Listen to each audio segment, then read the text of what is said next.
Good evening, everyone. Welcome to the January 23rd, 2024 meeting of the Chatham Select Board. Please note, this meeting is being recorded and will be available shortly hereafter for scheduled and on-demand viewing on any smartphone or tablet device. If anyone else is recording the meeting, please notify the chair. Seeing none.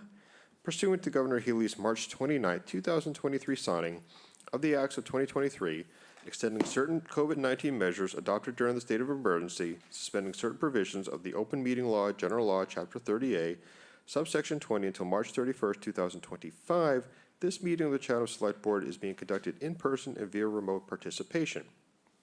Every effort will be made to ensure that the public can adequately access the proceeding as provided for in the order.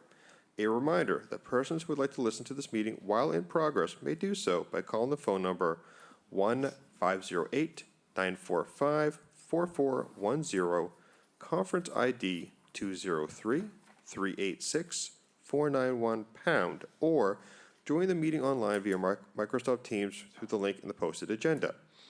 While this is a live broadcast and simulcast on Channel TV, which is now Xfinity Channel 8 and Channel 1070, despite our best efforts, we may not be able to provide real-time access. We will post a record of this meeting on the town's website as soon as possible. This is a single agenda item this evening.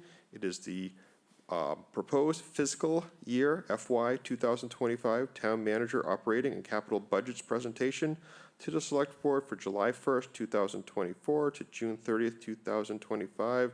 And to note, public comment will be accepted on this presentation. So before we kick things off, we'll do a quick roll call for our quorum. Select Board Member DeCastro. Present. Select Board Member Davis. Present. Select Board Member Dykins. Present. Select Board Member Shell. Present. And Select Board Member Metters is present, so we are all here.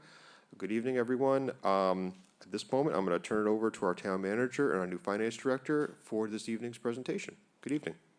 Thank you, Mr. Chair. I'm Jill Goldsmith, your Town Manager, and with me is Carrie Mazzarell, who's our Director of Finance, and we're here to present the FY25 operating and capital budgets and our financial state of the town. The posted agenda also had materials relating to a summary of the budget message that included components for economic conditions, our efforts at waterfront project completion and status updates, as well as various other items that we've taken on as initiatives. But tonight we're going to focus particularly on the FY25 operating and capital budgets, and we're going to utilize the mechanism of our digital budget for most of the presentation. But the materials that are included in the packet are the same. So let me start by noting, as we embark on the fiscal year 2025 budgetary journey, we're very proud to present an all-encompassing budget to chart Chatham's future, and it's designed to address current challenges and also pave the way for lasting community investment. A successful budget review also involves evaluating programs, engaging the public, and setting goals to benefit all citizens. Despite the ongoing hurdles of supply chain limitations, utility costs, and inflation, we continue to adapt our operations to ensure seamless delivery of service. And using data, historical trends, conservative forecasts, and assumptions for the FY 2025 budget, it adheres to a level services approach, reflecting a commitment to fiscal prudence while funding programs and services for the entire community. I think it's mine. Yep. It's our first presentation together. We've been practicing all day. So as I noted before, I reviewed the budget message, the transmittal components, and I'll turn it over to Carrie to review the digital budget book sections. So Carrie, do you want to describe the town's budgetary components? Sure. First, I just want to mention that there has been some updates to the Select Board and FinCom printed versions, and you might have gotten some other information, but all the correct information is online. And as we go through the process of the budget, we will still be updating online. So I just wanted to let you guys all know that. So right here, we have this slide, state of the town. Our property values remain high. Our tax rate still remains low. We have a triple bond rating as of May 25th, 2023. The reserves are stable to FY 2023. Our OPEB funding strategy, Is very strong, and I'll highlight that information as well as the budget and financial policies that we have adopted in 2018, and we typically do a review of such at the budget summits, and then the budget summits do provide for a multi-year forecast.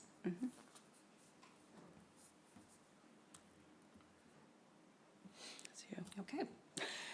So looking back a bit, we're moving from our COVID financial plan that began in FY '21 with a level services growth budget, but then pivoted to a COVID-19 budget in a period of 3 months in order to respond to the pandemic. The FY '22 budget was based on core services as the uncertainty remained, and for FY '25 was a growth budget, FY '23 was a growth budget to respond to the workload objectives. FY '24 was a strategic budgeting for the future, and that provided for level services growth, as well as provide for level services growth while adding additional staffing to stabilize. Then in FY '25, where we are now, we're presenting an all-encompassing budget to chart Chatham's future. And again, it's designed to address the current challenges that we're facing to pave the way for lasting community investment. And as I noted before, the budget directive reflects a commitment to programs and services to benefit the entire community.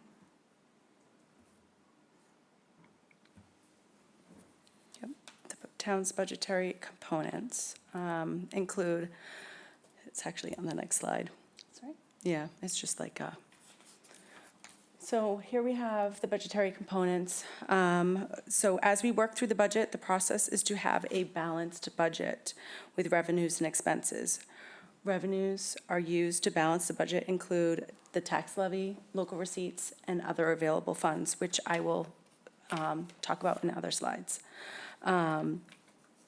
The expenses include general fund operating, educational assessments, the water operating budget, and the 5-year capital plan, which are all the department heads themselves actually work on all of this stuff to help balance the budget. And then we have other capital items, which include separate articles for consideration that are not included in item D on the 5-year capital plan.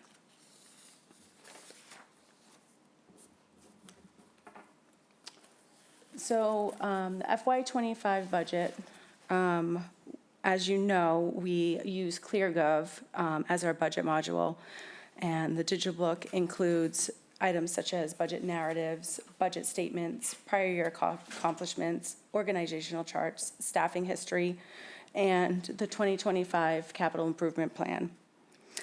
You can locate this on the Budget Central. This year, during our presentations to the Select Board and for FinCom, we will be using the digital budget book as our tool for budget presentations. So when a department comes up, we will be using this tool. And tonight, Craig will actually be presenting an overview of the digital budget for everybody. Oh, yeah, I can do that. This platform facilitates direct input of budget requests by department division heads, allowing real-time update through the budget review process. Our commitment to transparency extends to providing additional information in the budget books, include demographic details, fund balances, organization charts, department personnel, and expenditures, and prior year 2023. Visual presentations using charts and graphs enhance the accessibility of operating and capital budget recommendations. The platform auto-generates information required to meet the Government Finance Officers Association, GFOA, Distinguished Budget Book Award, a goal we hope to achieve before 2030. A GFOA distinguished book includes the above components that provide the public with understandable and transparent information. Which are all the items that I included. All right, so I just wanted to give you a quick overview of what the budget book is. And this book, this digital budget book is a real time. So as we have found out as the day's gone on, there's certain components that Carrie and I found, a few typos here and there. We actually went in and we updated them as the day went on, and we will continue to go in and update them. So as Carrie had mentioned, the books that we printed for you are already somewhat out of date because we made a pretty big change to the capital, so which we can show in here. But the landing page is Jill's digital budget book, her welcome message or introduction message. This gives a very high level, this is where we are, this is what we're doing with the budget for the expectation for this year. And as you scroll across, there's certain information here that you'll be able to find. We placed our town financial policies are in here as well. There is some demographic information about the town. This is gathered by, this is gathered by a national organization that has just some basic information about each town. And I think data comes from American Community Survey 5-year estimate. So some household analysis information, things about the town that are relatively important when we come to budgeting the process. Budget overview, and this is where Jill's detailed letter is. This is the town manager's letter, which you all received a copy of. This goes into really in-depth detail about where we are with the budget and what the expectation is over the multiple years and the process for what she's doing. And this has been something that you've seen over the years. Please excuse if there's any little bit of formatting issues. This is a large Word document and we had to paste it in and play around. And as you know, sometimes fonts don't work together. They don't work that great, but there's all links in here to anything that you need to have access to. Relatively standard, nothing that you haven't seen in prior years. So when you get your transmittal letter, you probably all know where to go and look for specific things because we're trying to keep it as standard as possible. The next section is the fund summaries, and we have the fund summary for the water fund. We can go through that, and it gives you a bit of an overview of where the fund is, and the same with the general fund. I'll have to look at that. Oh, there we go. General fund. This is the big budget number for the town for each year, with our prior year actuals and expenditures reflected in here. As Carrie had mentioned, the department heads will be, during the review process, they'll be utilizing this software during their presentation. So I'm going to jump into the fire department here. And this is where you'll find a brief overview of what the department does, their functions, budget statements, which are anything that's changed over the past, in the past year, their staffing numbers, and then we can get into, and this is Carrie's budget statement and Jill's budget statement. Yeah, it's kind of like like an overview of what's going on in their FY25 budget. It's just kind of like an overview, so. And you'll see that with the staffing numbers, 2010 was our base number, 15, 21, 25 for FY25. And then the prior year accomplishments, the calendar accomplishments, I will be updating that text heading to state that it is calendar year as opposed to fiscal year. So those are all from 2023. And then as we go down, we start to get into the expenditures here. A couple of nice tools that you can actually change. You know, I'm not a pie chart person. I prefer a nice bar graph. You can change those. And same with this one here. You can change it to be a pie graph and, you know, whatever catches your eye. But as I say, I'm definitely not a circle kind of guy. Then you'll get into spreadsheet breakdown, which is actually the detail that you're going to see through the while you're reviewing the budget. Salaries here, the first column, 21 actual, 22 actual, 24 adopted, 24 budgeted. We are waiting on the 23 actual to be posted in here, and I don't know why that's not posted, but as I say, this is an ongoing book, so by tomorrow morning, you'll actually see a 23 actual number in there. I'll make sure that gets in.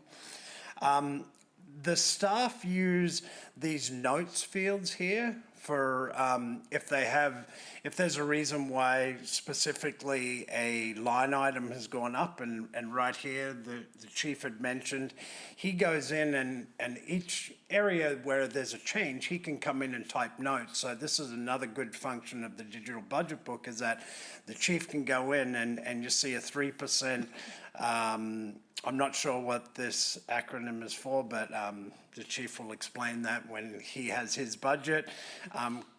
Contractual tied to salaries, so you'll find notes in these fields here, which I think will be beneficial to explain why there's either a change or reduction, increase, whatever that might be.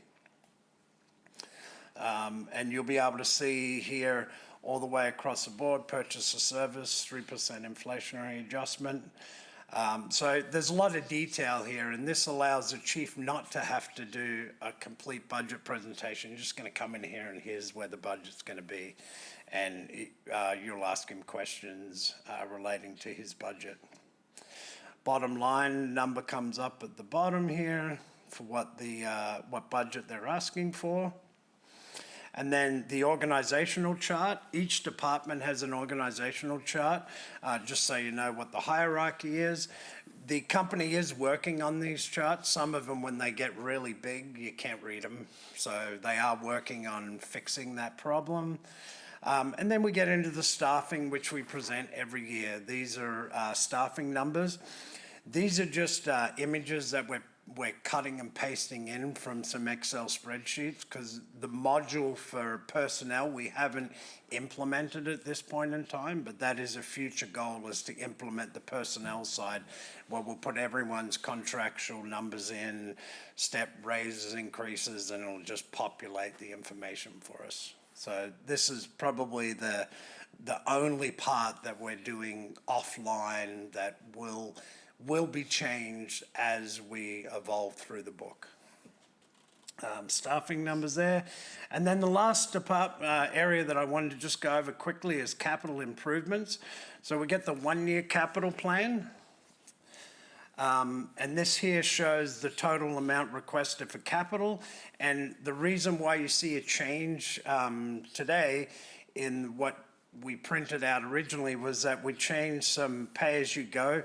This was Carrie's capital number based upon what she thought we'd have to be able to expend. And then we added transfers from wastewater capital stabilization fund and the potential separate town meeting articles.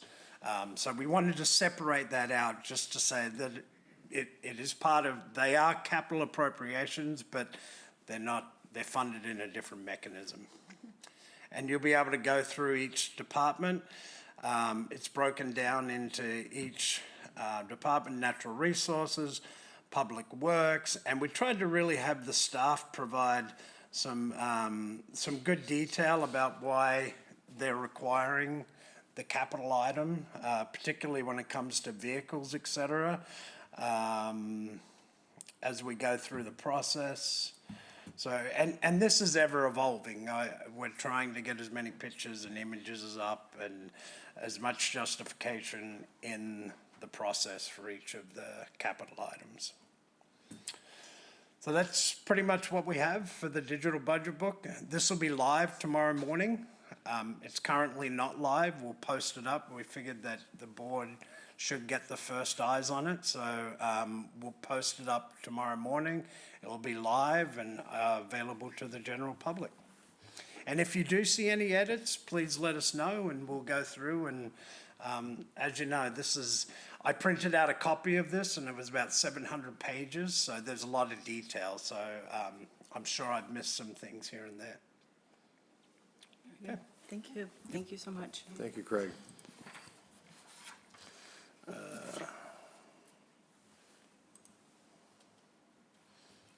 Yeah. We already did that.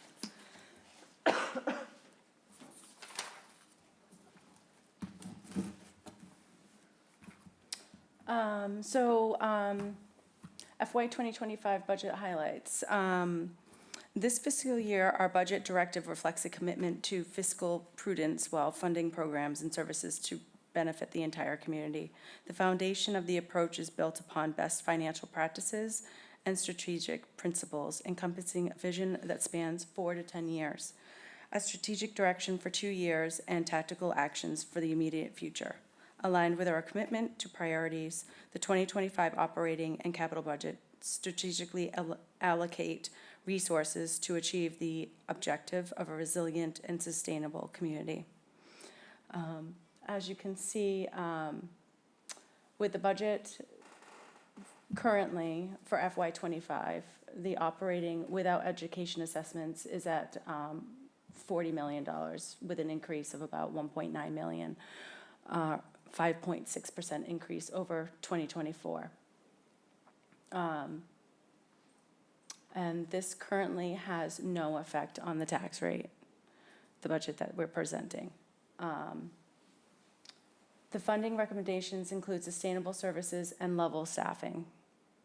The capital plan is at $2.3 million or 5.4% within the range of 9% per Chatham's budget and financial management policy of the operating budget and funded through free cash and other available funds with no use of the tax levy.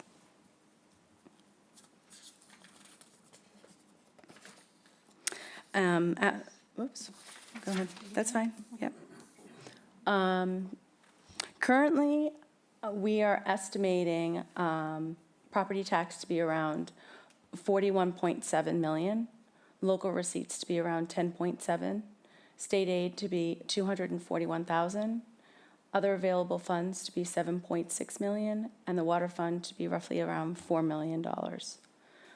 For expenditures, the municipal departments are around 40 million. The school department is around 11 million. Water department with capital is around 4.3. The capital budget is 2.3. Assessments are 1.3, and other articles are 1.5. The tax levy is less due to greater excess levy capacity in 2025. So we are estimating around 4.4 in excess levy capacity compared to FY '23 of 3.3. We are increasing local estimated receipts at around 85% of our actuals received in FY '23. Overall, the budget without education has increased 5.6%. There is a proposed increase of 9.75% in education, which I'll go over in another slide. We are estimating to receive $2.5 million in free cash to cover capital requests for 2025, which is a decrease from prior fiscal years. Other article placeholders are just an estimate as of right now and will need review by the Select Board in the coming weeks.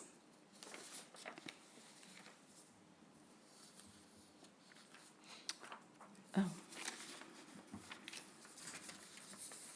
That is a slide. Oh, So this okay. is how we calculate our available revenues using the tax levy from one year to the next. And as you probably know, Prop 2.5 allows us to increase the base tax levy by 2.5%, and plus new growth, which new growth is primarily building permit activities, not so much as house sales and valuations. That's covered under a different factor. And then we exclude the debt that were previously approved, and you'll see the debt budget within the budget book, as well as the debt schedule that we just need to update, and we'll have that up pretty soon.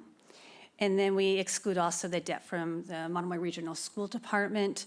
With that amount, we also have a tax for Barnstable County for their services that they provide. And so we have a total estimated allowable ceiling of $46,113,169. That's the total amount that the town could tax to, but we don't. And so what we've left is excess levy capacity. It's not used as part of our revenue projections, and we're not taxing to that amount of about $4.4 million. So for our budget assumptions, we're looking at a total estimated tax levy of about $41,708,169.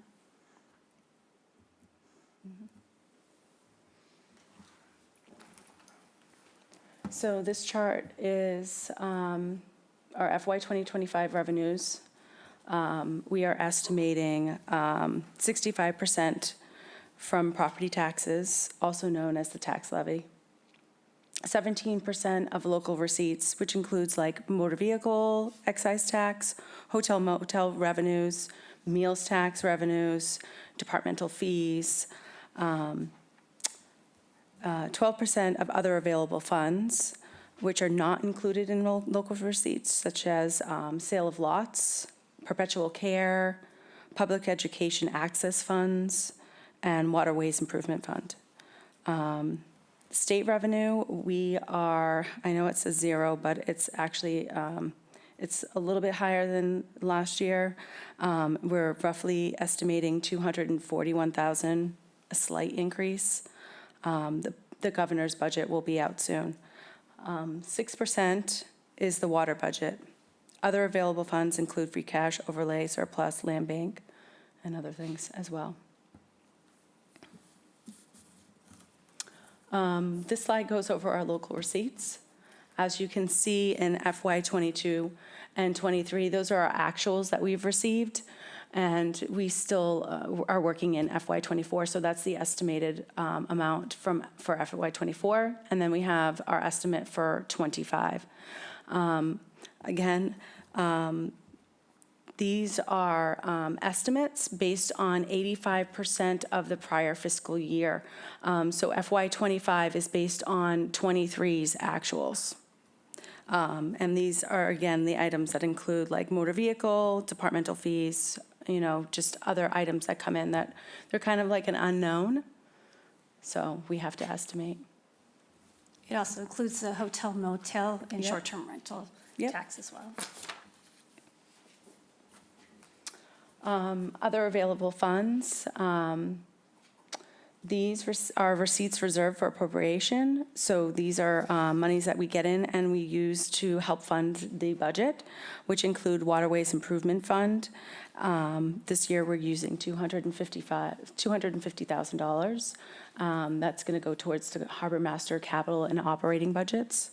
The Railroad Museum Fund for $5,000, PEG Access Funds of $150,000, and that's to support Chatham TV and other operating budgets. Sale of Lots and Graves Trust at around $35,000, and Wetlands Protection Fund around $55,000. These are funds that are used to help offset the operating and capital budgets. There's a few more. Other items are revolving funds, including recreation revolving, shellfish revolving, Chapter 90. We're estimating around $347,000 for state aid for Chapter 90 this year. Cape Cod and Islands Water Protection Fund, $615,160 will go towards the debt service. And the waterways user fee, there is about $1.8 million in there, and that goes to offset bond projects. And that's a maximum of $1 million per fiscal year from the WOOF that could offset projects.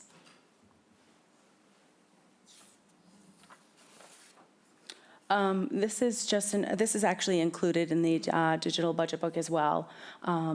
This is an overview of our short-term and long-term rentals and meals tax.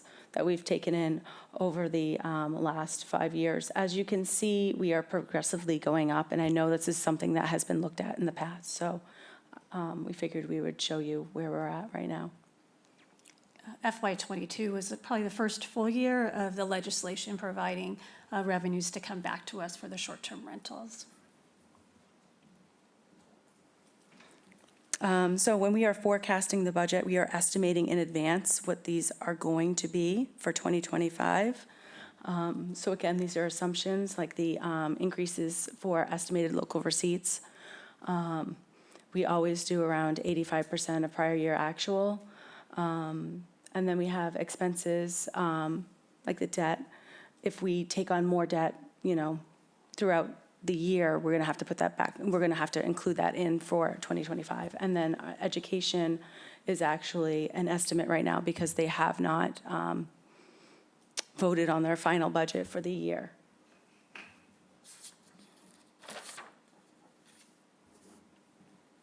So the budget, 2025 budget overview, operating for the town is 40 million. School assessments are around 11 million. The water budget is around 4.3, and the capital budget is around 2.3. The school budgets are currently not voted by the school committee, but I just said that, so. This is a breakdown of percentages of expenses by departments. This information is more in detail in the digital budget book online. We just wanted to give you a screenshot of what everything is taking up for the budget. So for the FY '25 factors, some items that need to be considered based on previously approved items such as the new compensation and classification plan that was implemented in FY '24 and that was voted at the annual town meeting in 2022 under the Collins classification and compensation plan. But we also have all of our 5 collective bargaining agreements. All 5 units are open, and the agreement is due to expire on June 30th, 2024. So we're in negotiations with them. As you know, some are close to ratification, and when we do hit ratification, it will be voted at the select board meeting and then added to a separate warrant article for annual town meeting approval. It's a placeholder article that we typically have, and that cost impact is not included in the FY '25 budget as we present it, so that would be presented as a separate article. And then we have some contractual obligations, fixed costs, and budget drivers. There's a lot of detail on that. This year will be the last year of our Weston and Sampson water and sewer operations, or contract ops. So we'll be seeking proposals for that. So we anticipate a cost increase that would occur, and that would hit the DPW sewer division as well as the water department budget. Carrie, do you want to talk about any of the other ones? What do we have on here? Then we move some of the small cap items into the department budgets. Those are typically under 5,000, and we've seen that migration for the last couple of years, so fine tuning that to have it completed and out of the capital plan. So it's truly a capital plan of a range from 5,000 to 250,000, and anything over that is a capital request we presented as a separate article. And then we're still continuing with our town facilities and our maintenance. The community has endorsed our budgeting requests. We all see that we have aging facilities, and we're working to keep them operable and functioning. And then in 2026 will be the year per our charter, where I will be presenting a capital facilities management plan, and that will be a 10-year plan moving forward. So we've already begun work on that. And then OPEB has been a continued commitment for funding that we've had in the past. The debt schedule is something from prior year's debt, how that was approved and how we fund and budget for that. And then the educational assessments, a little early for us with this budget presentation, but they'll be coming before their respective groups. And prior to that, we'll have both the Monomoy Regional Budget and the Cape Cod Regional Technical High School come before the Select Board and the FinCom before it's voted by their school boards. Oh, this is you on the proposed. Okay, thank you. Sorry. Wow. For the budget directed at level services, I didn't ask the departments to put forward any new positions, and in consideration that we had 8.5 full-time equivalent positions funded in FY '24, our current year, and we're currently in the process of filling most of them. I think we're about 80% done. But I wanted to give the newer department heads and division directors some time to work on the service capacity through their own eyes and their own perspective for expectations. However, there were discussions that I had with various departments, and I thought it would be fair and transparent for me to prepare and present what they had presented to me as requests.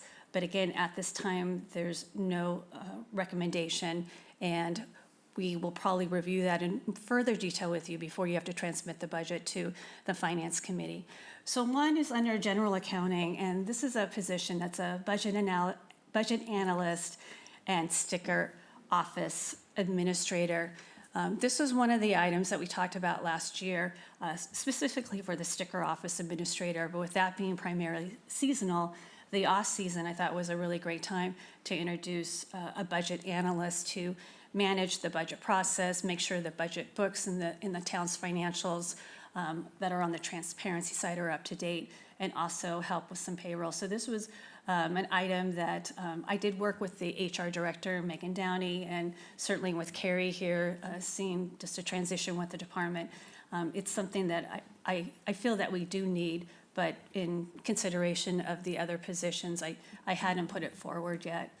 The police department had put forward one new full-time police officer, and all the departments are aware that I'm holding on the recommendations for any new positions as we just move through the budget process and we get some better numbers on where we landed with FY '23 and where we can go moving forward.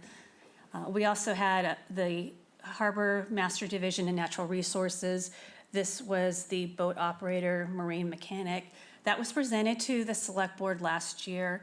It had some refinement, but again, as we're in transition, it's just, right now is timing is mostly the issue for me not making a recommendation, and also trying to keep the budget as streamlined as possible.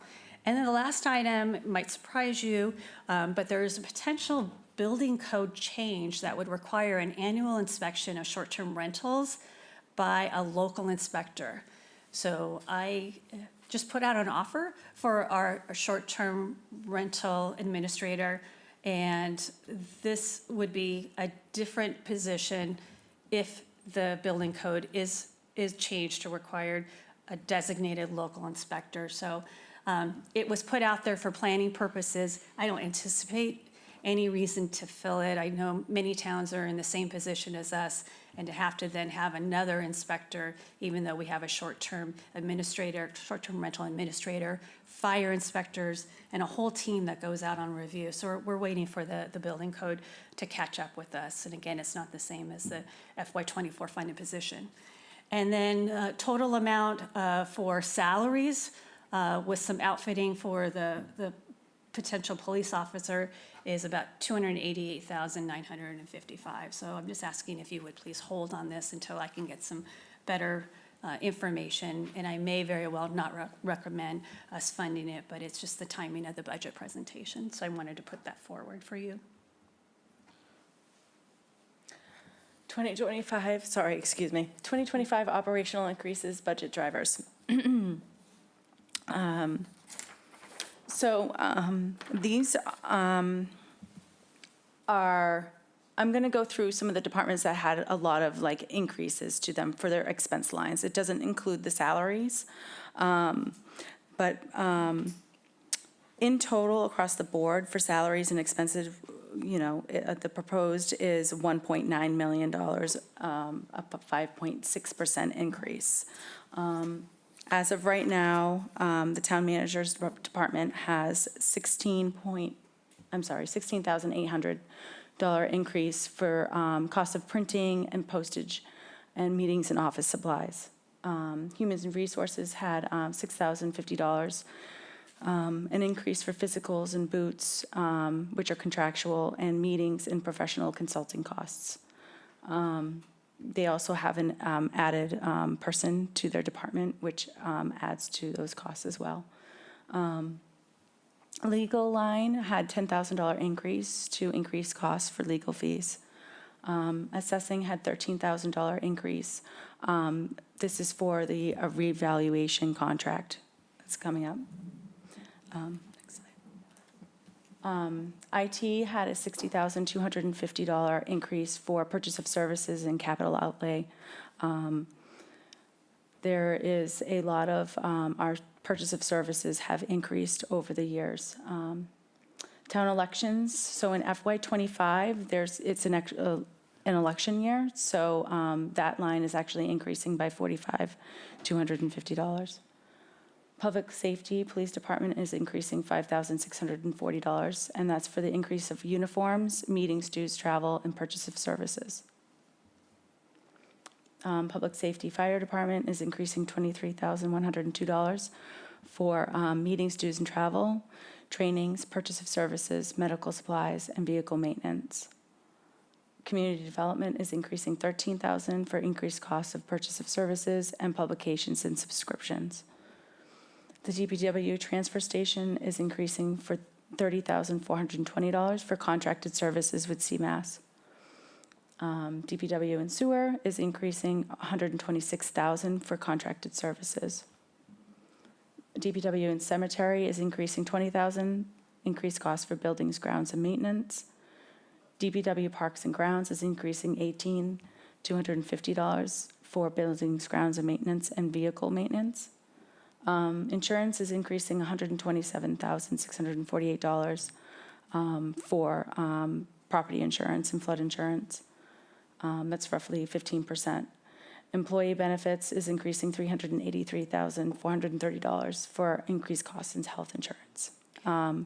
We don't get the final budget for health insurance until mid-February, so that actually might change. So as we look to what we propose for increases to the operational expenses, we actually look back a couple years for trends. We look back at the previous close of the fiscal year, where they landed, if there were items that could be pushed to another fiscal year. But many of these items are contractual costs. One of the items that's on a previous slide is on community development, and there's an increase in professional services because we contract out with the county of Barnstable for sealer and weights measure services. So they're the ones that certify that the various markets or any businesses that have to weigh something, the weights and scales are accurate. So it's a required service. But I can say the department heads were really great about managing their budgets last year and prior years and taking an honest look of what we could use for moving forward to pay for some of the increases and noting, in either a 3% or 4% inflationary increase. The 2025 educational assessments, again, these won't be final. These are just the assessments that we've received so far for the 2025 budget. Monomoy Regional School District is at $10,461,947. And the Cape Cod Regional Technical High School is at $607,980 this year, which includes debt service and an increase of 7 Chatham students to the Cape Cod Tech. So it went from 13 to 20.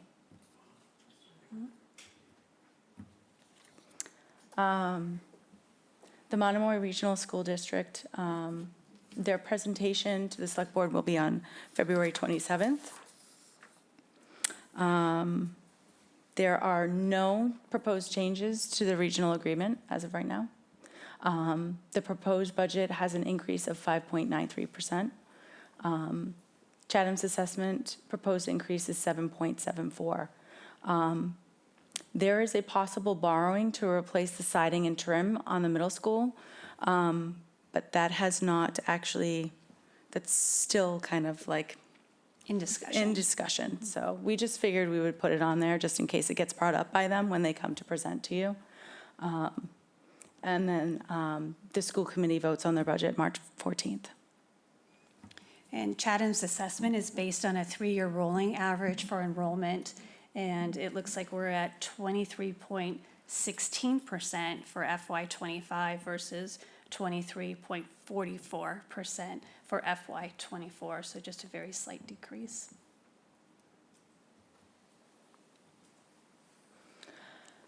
Actually, Jeff, you have a question? Yeah. What's driving the large increase at the elementary school? I think it was about $750 last year, now it's over $1 million.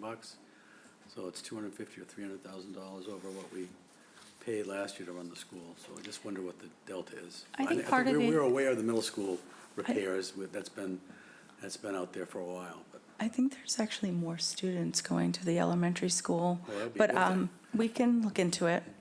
Yeah, they have a placeholder amount. They're also in their collective bargaining negotiations, and so they haven't been ratified yet. So there is some additional funds in there that they hope by, hopefully, February, when they present the budget, it will be a little more closer to the actual than estimate. So I didn't see anything in particular jumping out for the elementary school, but we'll certainly look at that again. And again, they'll be here to present the budget. Well, I don't it'd be think I had kinda- any It'd be notes. kind of good news if they added a classroom. I mean, Yeah. I'd be excited, but that's not what I've heard. At least I haven't heard it yet. Okay, thanks. And on health insurance, the assumption that you've baked into this budget is 5 or 10% on health insurance? Or- 10%. 10, okay. Yep, I put out 10%. Hopefully it will only be maybe 5 or 8%, Yeah. but, Yeah. 10's good, though, to start, I think. yeah. Yeah.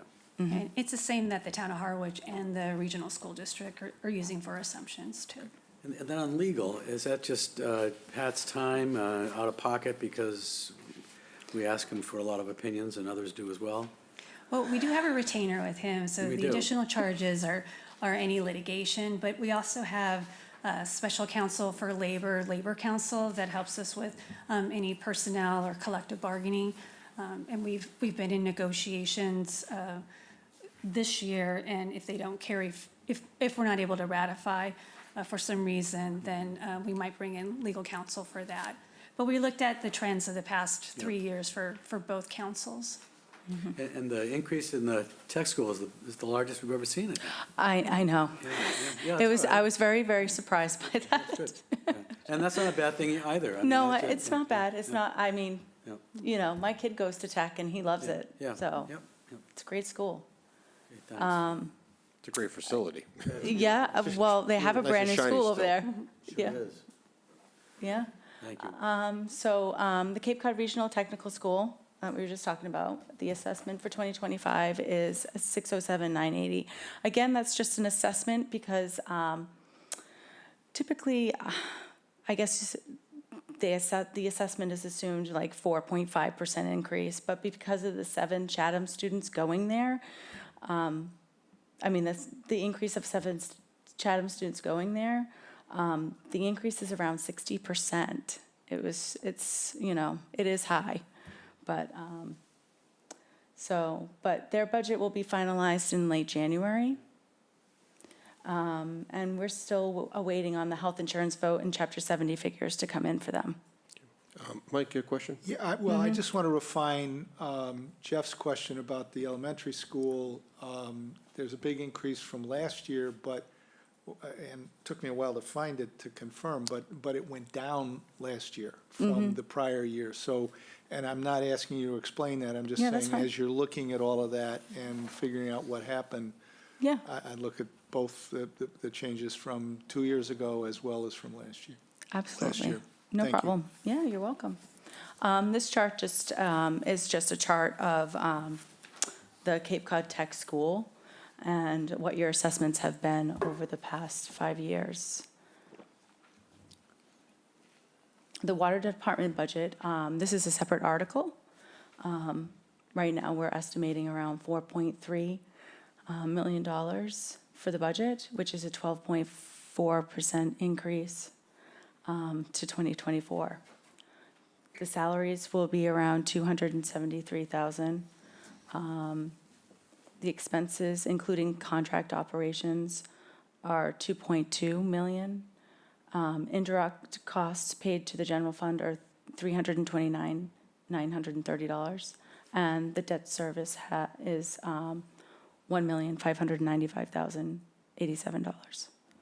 So what we're seeing with this budget is the larger increase due to the debt service for the water treatment plant, the Mill Pond wells. And I know we've talked internally with our DPW director about the monitoring the revenue as well as rates so that, to ensure that it remains self-supporting. Just a comment, I'm continually amazed that it is still self-supporting. I think we're getting to the point where we really do need to look at rates at some point. I think, Yes, yeah, and probably this year, I would think. Yes. absolutely. Okay, thanks. The FY 2025 capital plan. The items in here are between 10 and 250,000. There was $10,493,491 in requests for 2025.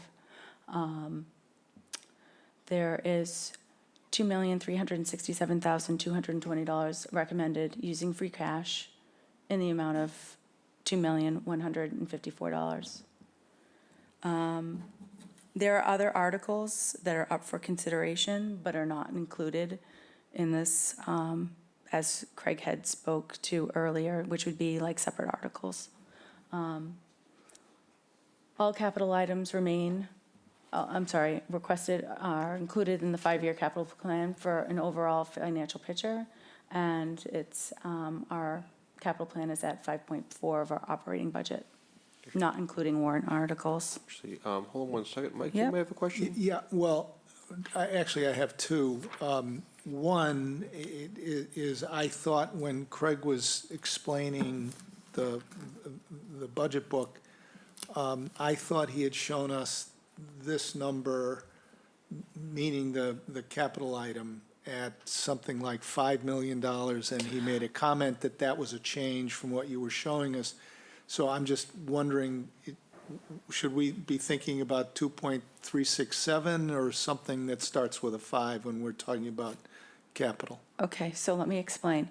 There was around $10 million put in for the capital from departments.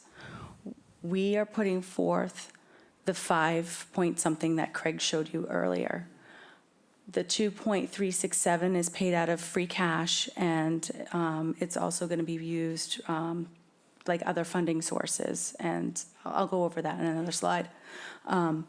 The items that were larger, over 250,000, are included in that 5 million that he was going through, so those are going to be separate articles. Okay, and then that probably answers my related second question, which is,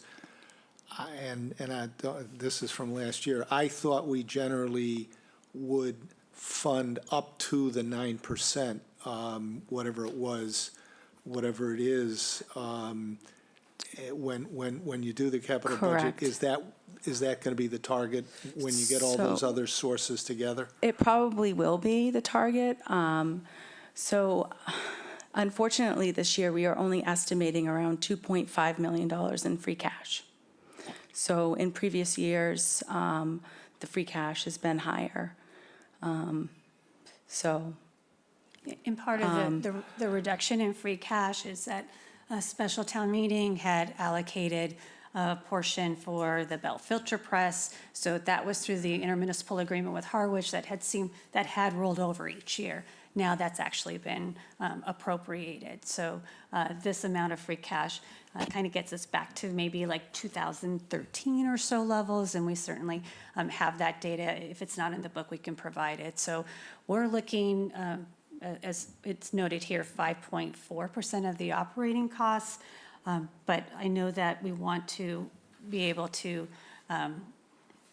forecast what the total financial picture might be if articles are approved as presented. Shereen? you're welcome. I just have a question on the line items Sure. for the capital. What is the oyster pond furlong management?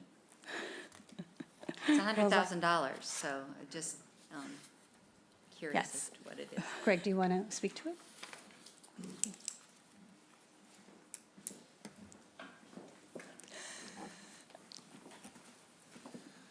So that would be for the ramp, so the permitting, the permitting and engineering for the ramp at Oyster Oh, Furlong. okay, thank you, thank you.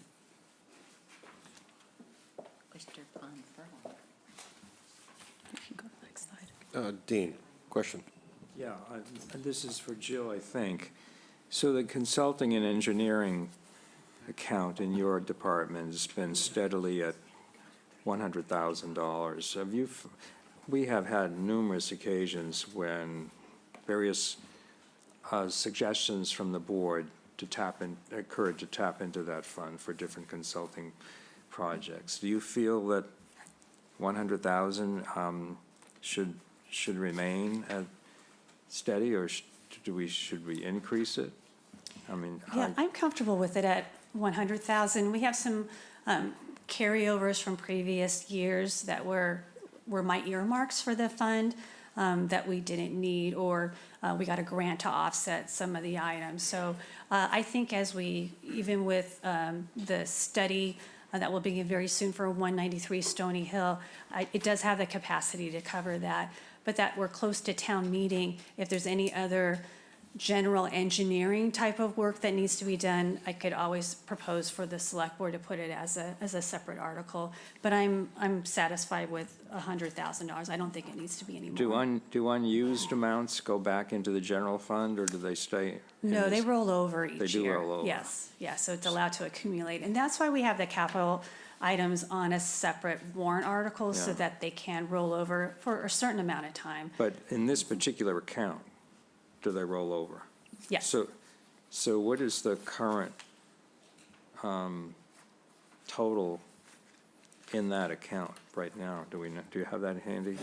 I would have to look. Can we get Yeah. that information? Yep, and I can get that for you. Yeah. Okay. Thank you. You're Thank you, welcome. Mr. Chairman. Just need to make a note so I don't forget. Okay.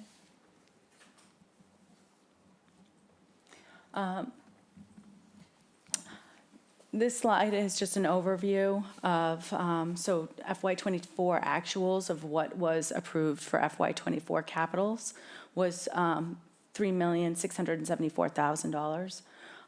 Again, in the middle is 2025 department requests, and it goes by each division mostly. And then the 2025 proposed amount, which is the 2.3 million.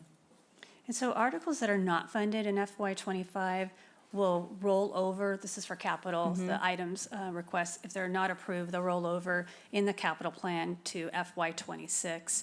And usually over spring and summer, that's where we take the time to really scrub them to see if they're still needed, or if there's another cost estimate or increase, so that the history of the request isn't lost. So the next slide has the funding for the capital plan. Yep, this is the funding. Like I said, previously, we're using $2,154,000 of free cash. We'll use $80,000 of waterways improvement funds, $25,000 from the cemetery sale of lots. Excuse me, $20,000 from PEG access, and we're going to use $88,220 of prior year articles that are old, still sitting on the books, and repurpose. Yeah, Carrie will repurpose them, and that will be part of the motion for a town meeting to repurpose those articles, and we've done that in the past.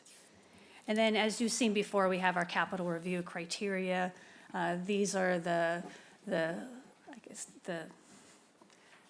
scale that we look at, as well as the focus on having the most benefit to all of our community. So the criteria you've seen before is through the Collins Center plan. That's what we utilize, and then we take in some policy factors, or the Chatham factors, based on the select board's goals and objectives, which you'll be reviewing this coming Saturday, to make sure that there's a balance allocation across all departments. So it's just a different lens, but to make sure that there is a continued community investment. Just a quick question, if I might, Corey. The $3.57 tax rate that you guys have quoted, that does not include an assumption about any of these potential capital items impacting that? That's net of these, it's without any of these potential capital items, these Yeah, large capital The items? capital, the Currently. FY '25 capital article for that 1 year is included in the assumption, and as we noted, it's funded by free cash. Right. And then we have some and we'll get to it too. We have some warrant articles that we have traditionally funded with free cash that we are proposing to move to the tax levy, the tax rate. Yeah, okay. And are you going to highlight those this Yes. evening? Yep. Yep, Okay, thanks. yep. Um, No Mike's got a problems. question? So, yeah, would it be fair to say that the primary driving influence on the capital budget here is is the amount of available free cash? Yes. Yes, Okay, absolutely. thank you. You're welcome. Dean? Go back to Jeff's question. So didn't you also include about 2 million as an estimate for separate warrant articles in determining whether the tax rate was going to stay at $3.57? We do, and those are the articles So like it's- the child care voucher program, the dredging article, and others that have been annual articles that, Okay. when Carrie, she has her spreadsheet on how each article would potentially impact the tax rate. Okay. But so if there are additional articles for large capital expenditures that come forward either from the select board or by petition, We will report on the yeah, impact to the those would, tax rate. Yep. those would potentially, if they would affect the tax rate. Yes. Yes, Thank you. you're welcome. This is breaking news from Carrie from last night. Yes, from the I had Community CPC Preservation. meeting last night, and they voted on their articles last night. So they'll be coming to you guys to present. So everything on here, we have their administrative budget that was approved for 15,000, their fund appropriations of 480, of Affordable Housing Trust at $750, Lower Cape Housing Institute at 20,000, Affordable Housing Forward at the Rock, it's Phase 2, 75,000. Affordable Housing Spring Rock Village, $100,000. Coast Guard Boathouse for 350,000. The Monomoy Regional School Press Box for 100,000. And the Chatham Little League Field for $136,786.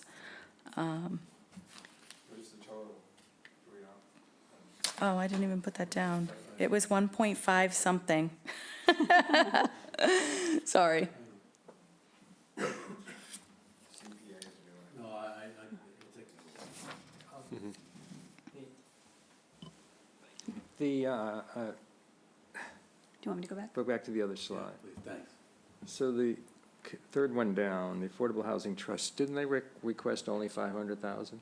They did. So the And committee they decided to increased it yesterday, yeah. So the fund appropriations is like the estimated revenues that come in for open space, what's the other ones? Historic preservations and housing for the 3 buckets. So that's what that is. It will be a separate, complete, separate The article. other housing articles that were the 20,000, 75, 100, Yeah. those are from out of town. Yes, Were those the amounts that were requested, or did the committee reduce them, any of them? they did not reduce any of those that were requested out of town, no.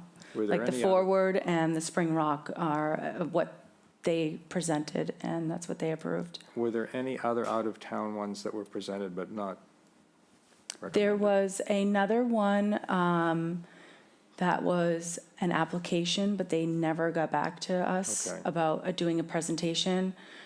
We tried calling them and tried sending them an email, but no response, so. Okay.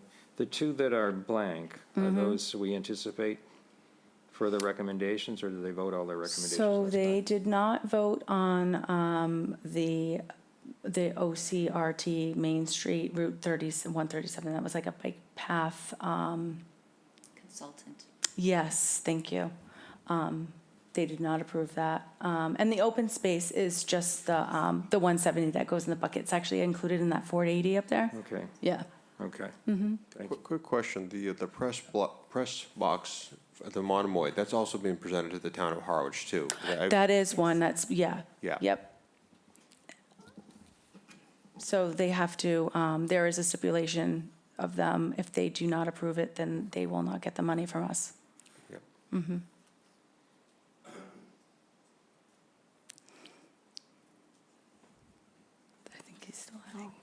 No, Jeff, are you still calculating? No, it's about $2,027,000. Okay. I Yeah, was that's going, with the Mr. Chair, 480 for the fund appropriations. I was going to withhold this comment, but when Mr. Dyken said it was $2 million, I'm just going to make a political comment, and it's probably not going to sit well with some people in town, but $2 million, these go as recommendations directly to town meeting. Neither the Select Board nor the Finance Committee has any authority to reduce them. But these are put forward by an unelected group. That's state law that the town of Chatham has chosen to adopt. I just lay that out there. Thank you. So the other articles that we had a placeholder in our financial projections are listed below. They'll be presented to you. I had asked the department heads to put in any anticipated fiscal articles by December 13th of this year so that we could populate a scorecard, that's just draft, of items that we expected. And certainly the dredging, we typically fund 300,000 through the tax rate, and then we do 100,000 through the capital improvement plan the current year. And so we, in an effort to fund the capital plan with only free cash, we pulled out the dredging, that 100,000, so it's a total of 400,000. The child care voucher program is at 25,000 higher than it was for this current year, FY24. That was a recommendation from the Human Services Committee, and in the past we have funded that through the tax rate. The OPEB annual funding of $150,000, we've proposed for it to come through the tax levy. Previously, we've transferred from overlay surplus, but per our financial policies, it needs to be transferred, the overlay surplus needs to be transferred to stabilization. And the policy is that stabilization shall be at 3 to 5% of the operating budget. And so we felt it was prudent to start that contribution of $150,000 from overlay surplus, and that's something Carrie can request. As a discussion item, I know that the OPEB Trust is very interested in funding so I have it as a placeholder of $150,000 from the tax levy, and certainly if there's, I wanted to put it in there as a placeholder, so in case the Select Board doesn't feel that they want to do that, or for some other reason, at least it's in there for our financial planning. So that shows as $150,000 as a tax levy article. And then the transfer station roll-off truck, that was a high priority item, but it exceeds the parameters of the capital improvement plan. It's over $250,000. And then the airport has two capital articles, but it's for almost three projects. And so the $170,000 for capital improvements, that relates to the installation of an emergency generator for $130,000, a new roof, Quonset roof for $13,000, and electrical service repairs for $27,000. I'll have more information on this, and certainly we have already drafted the warrant articles. And then the last item is the airport capital. The Select Board received a presentation about their electrification project, their EV project. They've submitted a grant, but in order to move forward with the project, it's $440,657. I don't think that's a matching. Is that a matching grant, Terry? Where did you just go? Yeah. Yes or no? It's not a matching grant. Okay. Terry, come on up. Yep. Excuse me. Yeah, Terry Whalen. Yeah, in regards to the EV project number there, so the 440,657 is a upfront number, and then basically through grants and incentives, the projected recovery, basically the out-of-pocket cost would be around $115K. So almost 3/4 of that would be covered by grants and incentives.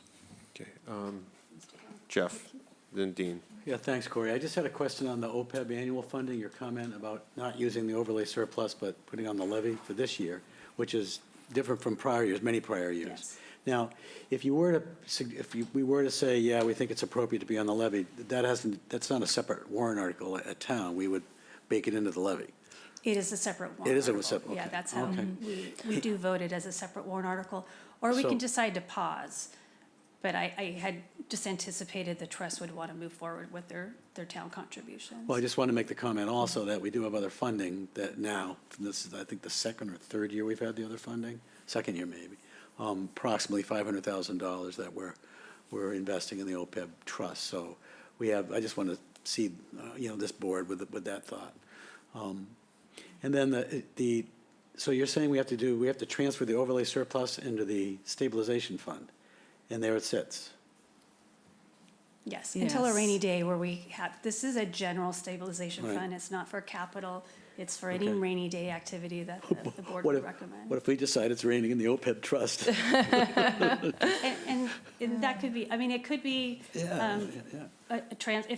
if our stabilization account exceeds 3 to 5% of our operating budget, then we can transfer could that transfer. out to another fund. Good. So we try to keep it at that amount. Yeah, 'cause no, again, that- it's a rainy day fund. And then the last item on the slide is, as you know, we voted a wastewater capital stabilization fund. And the department has put forward a requested transfer of $1,735,000. And that's for the lining of the 8-inch asbestos cement. It's called AC force main pipe, rehab of the septic building at Lakeside, and original sewer collection repairs. Again, I know you're just seeing it now, but we'll have more details on that presented when you're reviewing the various articles. Follow-up? Yep. Yeah, is that downtown you're talking about? Oh, Yes. Yeah. Oh, I think Rob's online. Yeah, is it downtown? Rob, you online? Yes, I am. So the 8-inch AC I believe it's line downtown. Yeah, I would do be too. Coming on. downtown. And Jill, at some point, can we get just, what's the balance in the wastewater capital stabilization fund, before and after, and, Yep, we'll Okay, have that. we'll Yeah, get that for you. okay, yeah. I think I have it in the budget. It's probably in our book, I just. Oh, it could be in the book. I'm It's sure. okay, we'll make it easy and just send it directly. Thanks, Cory. Rob, go ahead. Yeah, I'm sorry about that.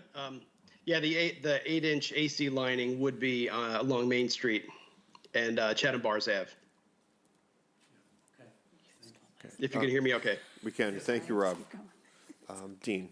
Well, a couple of questions. Rob, what's going to be done with the repairs to the original sewer collection system, which would be downtown as well?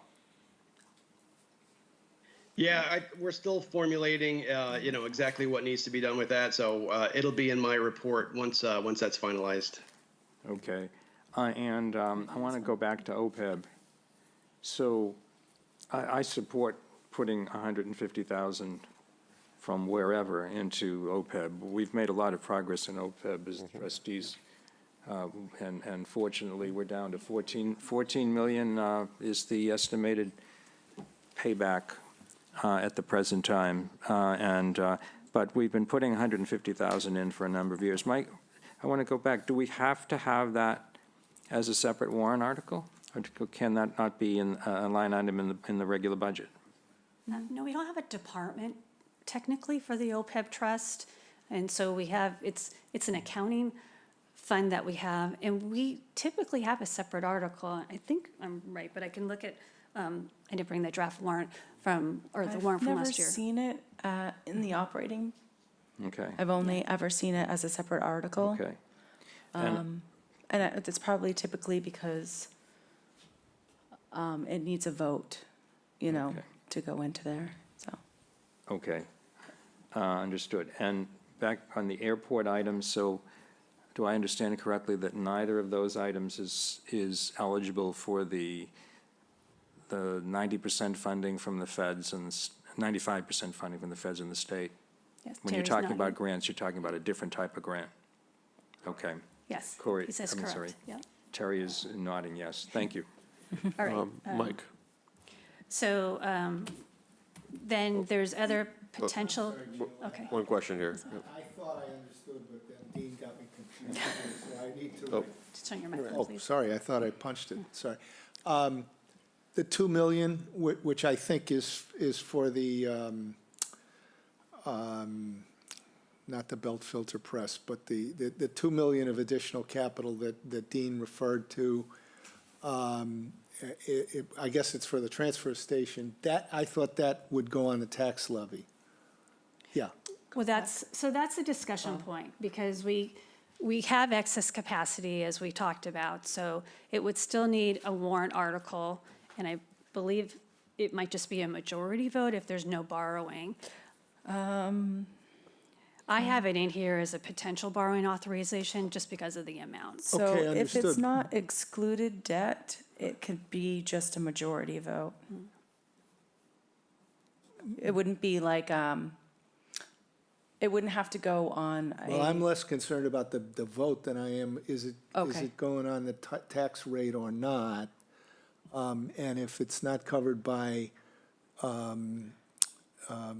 free cash, then I'm just wondering what's the source, and does it hit the tax rate or something else? it will hit the tax rate. Okay, Yes, thank you. absolutely. Okay, okay. I was talking about a different 2 million, I think, Mike. Oh, all right. Not this 2 million, but the prior slide. the stuff- Oh, the CPA funds, is that No, what? no. Go back to the slide you just, these articles. Oh, yeah. Yeah.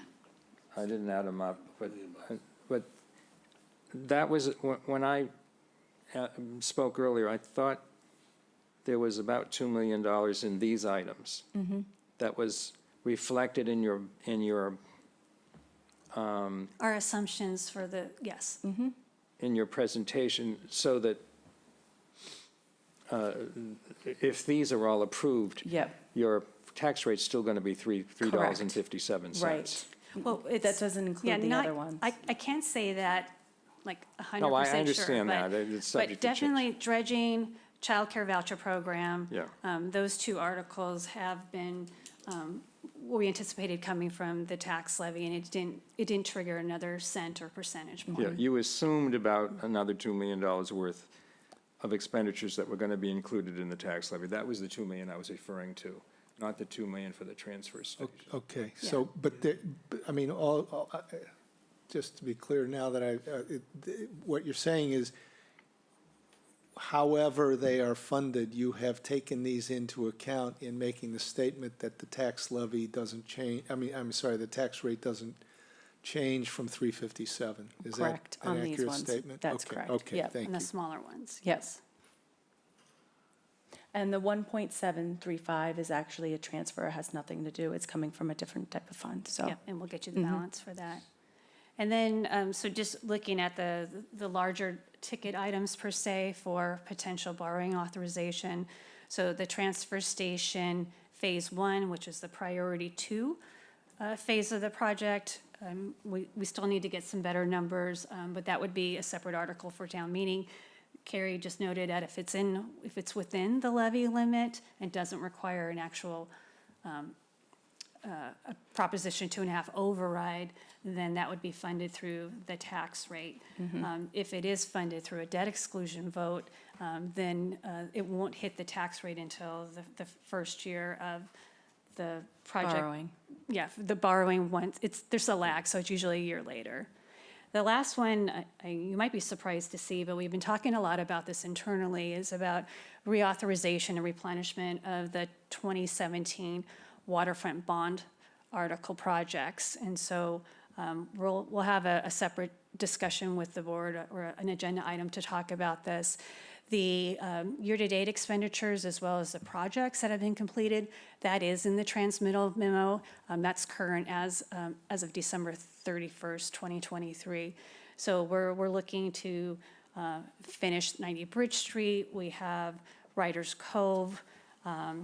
We have 90, did I just say 90 Bridge Street? 90 Bridge Street. I have a whole list of them here, but nonetheless, what we're looking also to do, and we've been very successful, is getting Seaport grants for project offsets. And then additionally, we were looking at the WOOF fund, the waterways user fee of planning, almost doing like a capital plan for that, what projects that could possibly fund. And again, that process requires notification to boards and committees for their review. So I know I'm just throwing this out here at you, but we will have more information in the next couple of weeks on it. But as you mentioned, we've been extremely successful getting grants for these projects, moving several grants over the years, sizable grants. So Dean? Just wanted to ask, the CPA recommendations included 350 for the boathouse. Yes, Is that going to be the full extent? Because we've already, yes. So that is the last request from them. From the I think boathouse. last year they asked for $700,000, and the CPA only gave them 350, and with the idea of giving them another 350 this year for them to. so the other For the part of that project is to move the upweller into that facility. What's the funding going to be for that, and when are we going to hear about that? The funding expended to date is, I know it's in the transmittal. I don't know, Greg, if you were prepared to talk about that tonight? If not, we can schedule it at an upcoming select board meeting.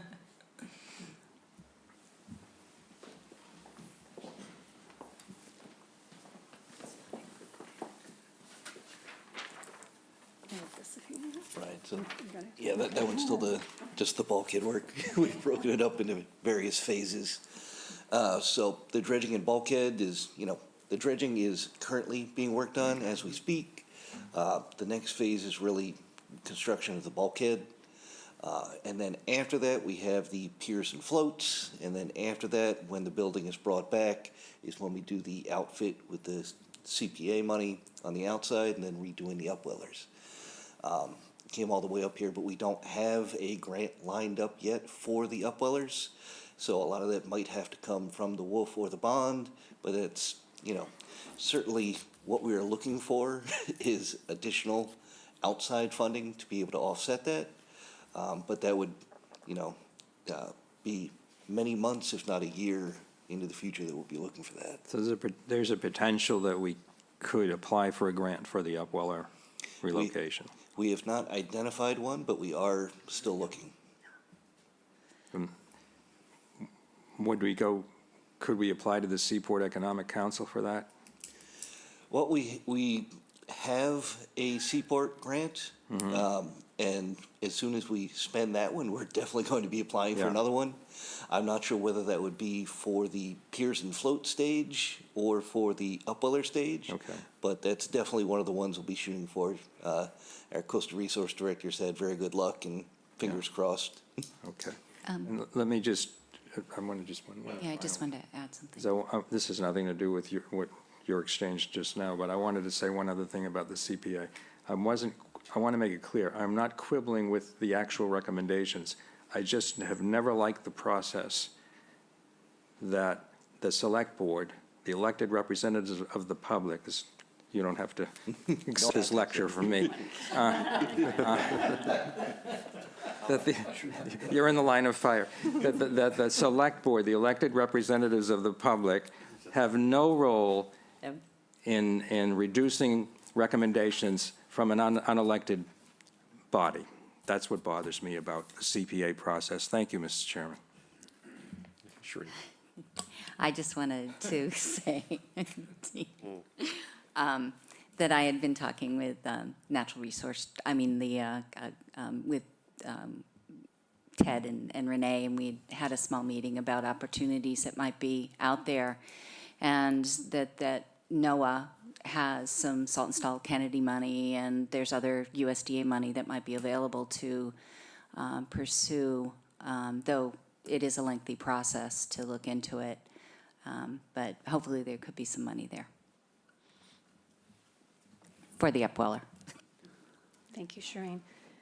And then, maybe a little out of order, but I did have the OPEB slide. Yeah. With some additional detail on it. And so then the town, is that you? Go right ahead. Yeah, that's me. The town's net OPEB liability as of June 30th, 2023 is $14,675,790. A decrease of $2,458,551 from 2023. Has the plan's fiduciary position increased by $1,143,976, and our total OPEB liability decreased by $1,314,271. And then with the reallocation of the 1.5% from the land bank, the surtax raised $510,000 in revenue in FY '23. And the OPEB trust is on pace to raise approximately $600,000 in FY 20, sorry, I just lost my place, FY 2020. Let's move it up here. It's fun to rely on technology for it's your notes when 2025. you're really a notebook person. I got it. I'm sorry, I just moved the thing back. Anyway, so I So Joe, don't, you want to go back to that slide? the Yeah, open let me slide? try to get Just back for a to second. it. Yeah, just for a second. There you go. okay. Just a couple of highlights here. There's some really good highlights here. The fact that we have $4.3 million in the fund balance is great. I'm sure they've had a wonderful, late last year and early this year. The other issue is the liability of 14.6 is down $2 million off just Yes. 2.4, I think you said. Correct, yeah, But I 2.4. want everybody to know that that liability is an artifice of actuaries and accountants. Yes. And it's very interest rate sensitive. So as interest rates, go, that liability will go up or down. So it's based on enormous assumptions, although we have a certain amount of people we're covering, their medical liability to them after they retire. However, it can be very, very volatile, variable, I should say. So it was 16 something 2 years ago or a year ago. Yeah. And now it's 14. So 17, yeah, it was pushing 17. So yes, it gives you heart palpitations when it gets to 17, but it does come down, even though we have the same number of people that are retired, perhaps even more. And so intuitively, your obligation is just as much as it was years ago, if not more. Anyway, I'll be quiet, but No, that's this fine. looks good. This looks good. Thank you. Yeah, and so it's, in case we didn't spell out the acronym, it's other post-employment benefits, it's retiree health insurance. And so with the $510,000 revenue from the land bank surcharge tax raised, and the trust fund is on pace to raise approximately $600,000 in FY '24. So it's looking great for us. Mike? I have to say something here and add to what Jeff just said. It's not only interest rates, it's the value of the investments in the fund. It's actuarial assumptions about the demographics of your employee base, and as that changes, those change. And it's real in the sense that it's required as a matter of accounting, but it's theoretical in the sense that it's a composition of a bunch of assumptions that change. In this case, gave us a $2 million benefit over the last year. And the cash balance, obviously, the cash balance, the investment value balance is important, but there are other factors here as well. So and at the end of the day, we're getting positive reinforcement from the bond people that say that we're dealing with it appropriately. So I don't think we need to get excited about a theoretical but accounting liability of $14.6 billion. I only get excited when it was 17.6. Okay. The last slides. All right, here we are. So this is close to the very end. So budget funding priorities reflect community priorities, and that is something you as a select board all know all too well. So we're looking to have our second workshop and possibly a vote for the select board's goals and objectives for FY '25, calendar year 2024 and beyond. And when we had our first session, we discussed envisioning Chatham in 2030. And so at that time, we had what we called the goal buckets of priorities. And again, it's very similar to what we've had in past years for housing, having a diverse, livable Chatham, sustainable local economy, coastal resiliency, environmental preservation, natural resources, drinking water, and wastewater. And so from the goal buckets, we're going to have an action plan, and that would be for me and the town staff to carry out. And again, that's scheduled for January 27th, next Saturday. Mike? I just want to say, you don't have to go back to the slide. encompassed in those was one that we also discussed, which is the importance of excellent education and quality resources in education for the town of Chatham. And that's a very important element of it, Yes, too. yeah, thank you And that'll for- be part of our discussion on Saturday. Yes, thank you for that. All right, so here's our last slide for the presentation tonight.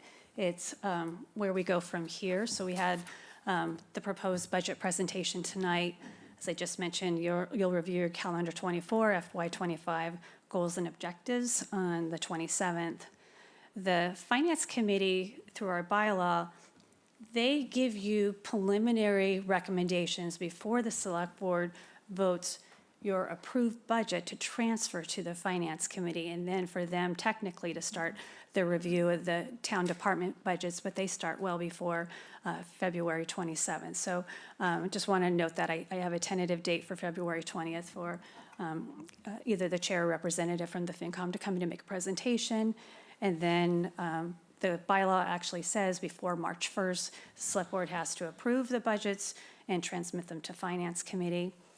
Finance Committee has to vote their recommendations on the warrant articles by March 15th, so a pretty condensed period.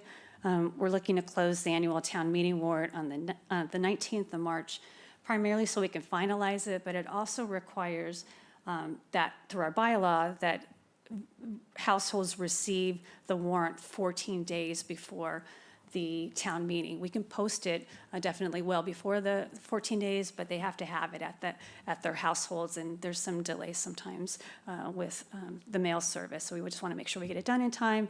Town meeting warrant closes, like I just said, on the 19th.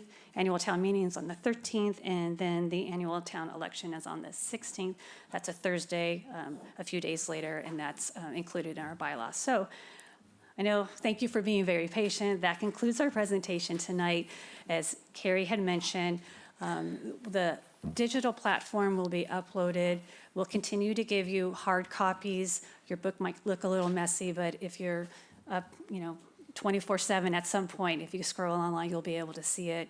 And then moving forward after that, we hope to have the final budget and everything uploaded right after town meeting. So that's one of Carrie's goals, to get it before July 1st. And so the public has a more immediate access to the voted budget. Before we had some delays in waiting to close out the fiscal year. But using this platform, it's very easy for us to update the budget. Great, well, thank you very much for the presentation. Questions or comments from the board? Dean? Just wanted to ask, the Finance Committee has a meeting tentatively scheduled for the 30th. Is that going to be your budget presentation to them? Yes, that's correct. Okay.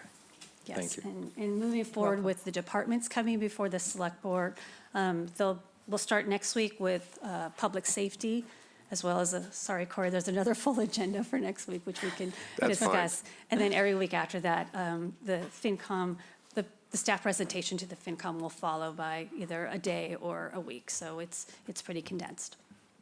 Mike, question?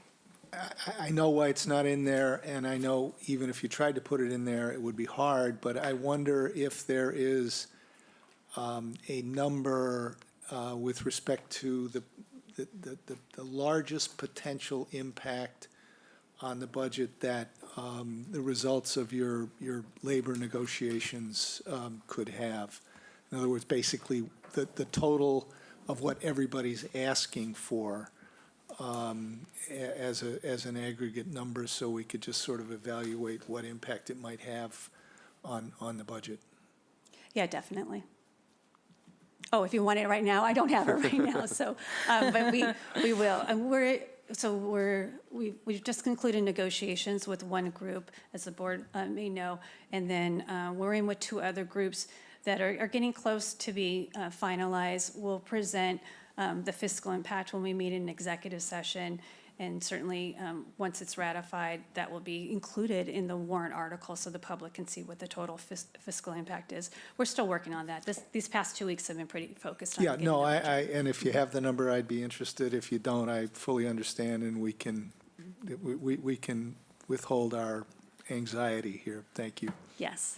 I'm just going to take a moment. I did mention at the beginning of this meeting, I want to allow public comment. I mean, the room's pretty much full of department heads, so do you guys have any questions that you want to share with us at this moment? Or do you want to save it when we spotlight you and put you under the microscope here? I'll take that as they're all set. Is there anyone online who has a question or comment at this initial kickoff stage of the budget? At this time, there is no one. There's no one. All right. Well, final thoughts? We're good? No, thank you. Yeah, I'll add my thanks. You're welcome. Thank you very much. Great You're job. welcome. Thanks. Thank you. Carrie's first budget presentation in Chatham. Well done. Very well done. Thank you. Well, entertain one last motion I tonight. will move that we adjourn.